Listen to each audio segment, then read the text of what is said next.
Kodaganallur. This has been the third sthala among the Nava Kailayam temples, which have situated along the banks of the river Thamirabarani, which represents the planet Mars, that is, Sevvai, in Tamil language.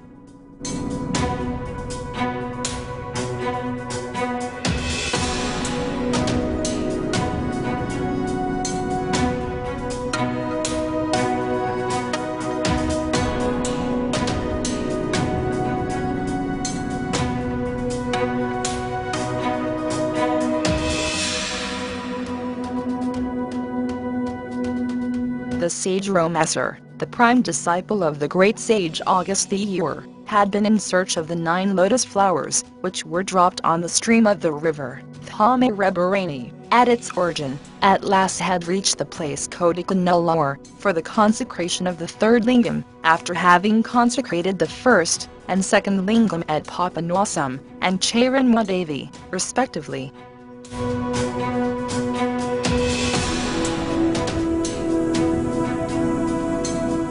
There has been the legend about the name reasoning of this place Kodaganallur. Once upon, there had been a sage and his son living together at this place, which had been once a deep forest. The sage had used to practice penance regularly, and his son was assisting his father in his daily routine. One day, the son had left for the forest in order to collect the wooden sticks, which had been used as fire stimulators in the fire rituals, called as homam, which could satisfy the celestial gods of the heaven. The sage was in deep penance. At that time, the prince of the country reached his mutt, and looked the sage, who was in deep penance.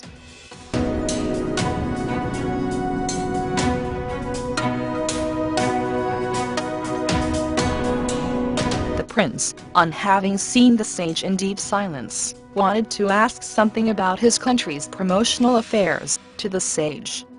He disturbed his silence and called the sage for several times. But, still, there couldn't be any motion upon the sage. This could, suppose, irritate the prince, and he, in turn, garlanded a dead snake around the sage's neck as a mark of insult. Even that incident couldn't change a bit in the status of the sage, and at last the prince had returned to his palace.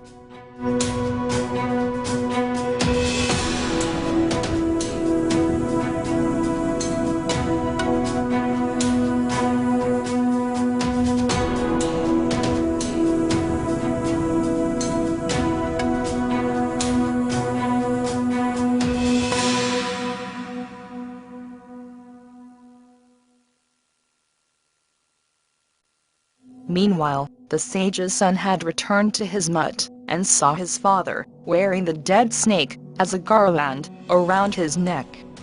This could certainly hurt his body and soul, that he had realized by his instinct that this could have happened due to the misbehavior of the prince of that country. He reached the palace, and had cursed the prince, that, for his misbehavior, his father, that is, the king of that country, would have died by a snake, certainly.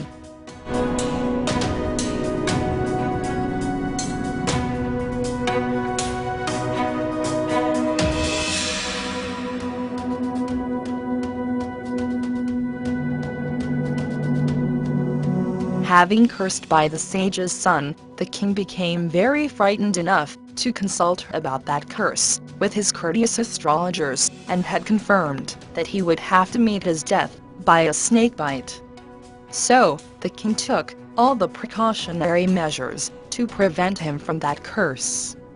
But the fate had been very strong that he had met his death by a snake when he had eaten a mango fruit, from which a small worm had transformed into a poisonous snake. The snake, for the cause of the death of the king, had been affected with severe curse, since it had killed the innocent king, instead of his son, who had been the real sinner. The snake had been advised by Lord Vishnu that it could have been cursed released, suppose, if it could have worshipped Lord Shiva at the sthala. As told by Lord Vishnu, the snake had worshipped Lord Shiva, and got rid of the curse. Like this, the serpent king, Kodaganallur, also got rid of its curse, by having worshipped in this sthala, and hence, this place had been called as Kodaganallur. Later it is now being called as Kodaganallur.